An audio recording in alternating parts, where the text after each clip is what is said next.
Happy Wednesday, everybody. I hope that you are doing fantastic. I am Ann Darda. I am a professional psychic in Western New York, and I am also a druid. And I wanted to talk about the fairy realm today in medieval literature.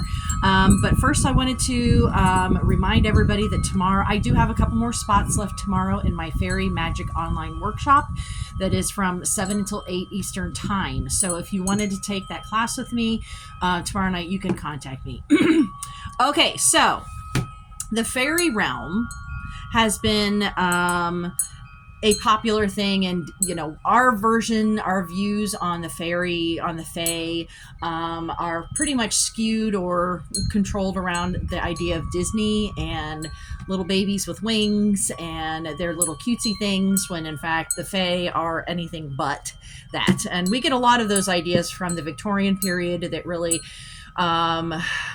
made it seem like it is just a little simplistic thing. I think a lot of it had to do with the scientific aspects to the Victorian period that were trying to take away a lot of the supernatural elements to it.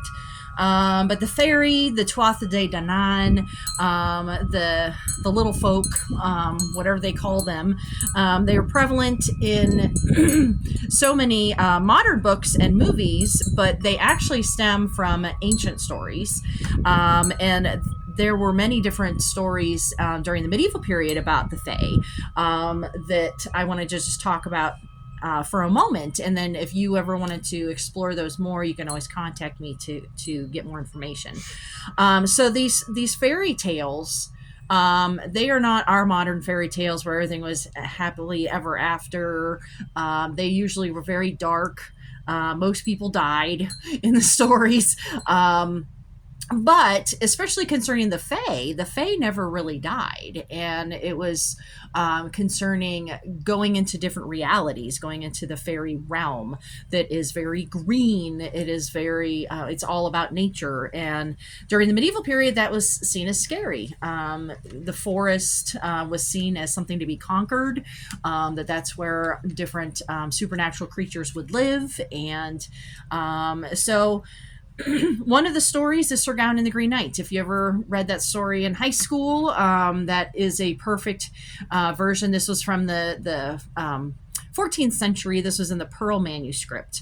Sir Gawain and the Green Knight has the Sir Bergerac / the Green Knight. I don't want to spoil it for you, but there it is. So the Green Knight is of the fae, and he was sent to Camelot by Morgan Le Fay to scare Guinevere to death. That's just one of the many instances in the Arthurian legends that Morgan Le Fay is trying to kill off or scare Guinevere. They never liked each other, all of that. But it is set mostly in Wales. So Sir Gawain has to leave the perfect city of Camelot and travel out to Wales, where it's all scary, and that's where the supernatural things would happen. And, that's where all the dragons were from and all the monsters. And so just the description of him going to Wales, there are all of a sudden castles that pop out of nowhere that are magical castles. And he has to go find the Green Knight at the Green Chapel, which is a fairy mound.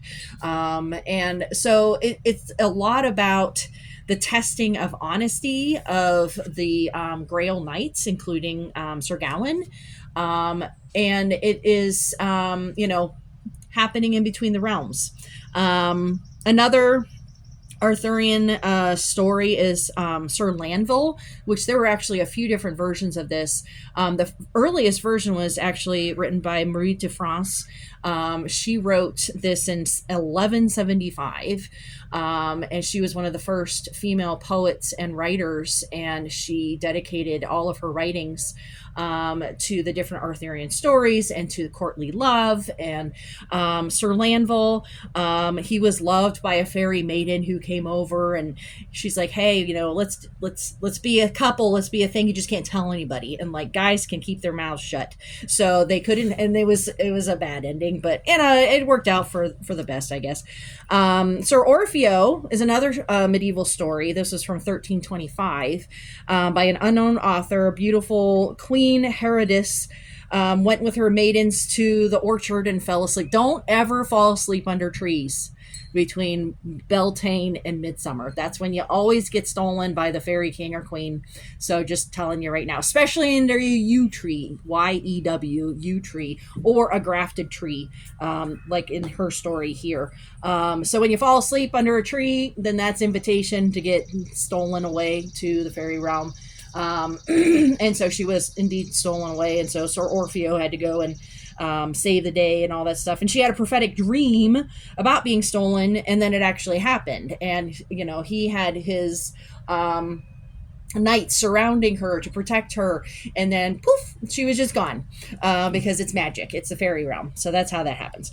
But a really good story, this is the last one I'm going to talk about, is Sir Thomas the Rhymer.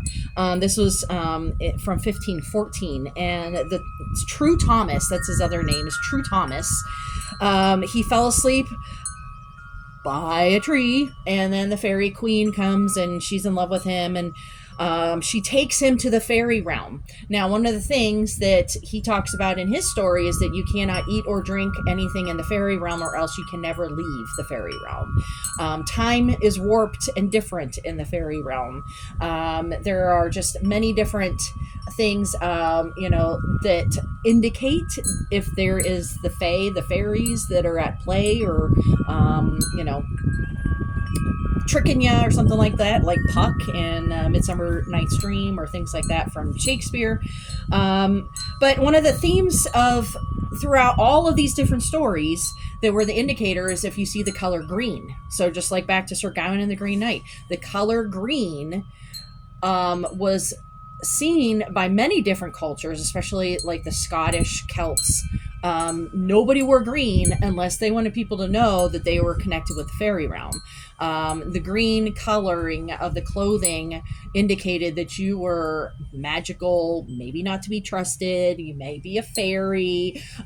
So that was just that coloring there that was something to watch out for.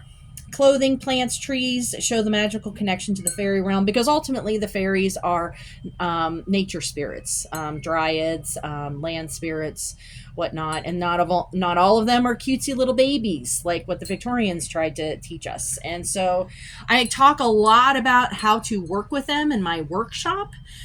This is just a little bit of historical background here, from a medievalist perspective. So if you have any questions, feel free to contact me. If you want to join, just contact me to get registered for the class. All right, have a wonderful rest of your day, and I'll see you next week.